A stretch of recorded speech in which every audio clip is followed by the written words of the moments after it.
This master bedroom is the visual definition of warmth. The overall design objective was to draw you in so much that you'd never want to leave. The Montana landscape was the inspiration for the earthy color palette. I used the pink color Spiced Cider from HGTV Home by Sherwin on the walls. It's from the Timeless Beauty color collection.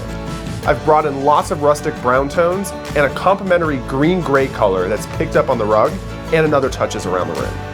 The overall effect is super warm and cozy, almost like a country cabin. The architecture in this room was another cue for the design. The vaulted ceilings allowed enough open space for a poster bed and a dramatic chandelier. The fabrics in here also have that cozy cabin look. There's custom-made wool window treatments, plaid pillows on the bed, and a linen comforter that has that perfectly casual but also elegant look. To give this room that lived-in look, which really helps elevate all of its warmth, I added tons of texture.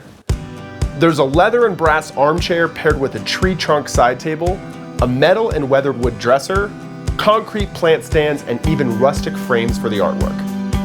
And since this is the master suite, it deserves its own private outdoor space. French doors open up to an intimate seating area perfect for morning coffee, and a freestanding Scandinavian-style cedar hot tub makes for the ideal way to end a long day. The overall result in here is a blend of maximum luxury with a cozy, inviting aesthetic.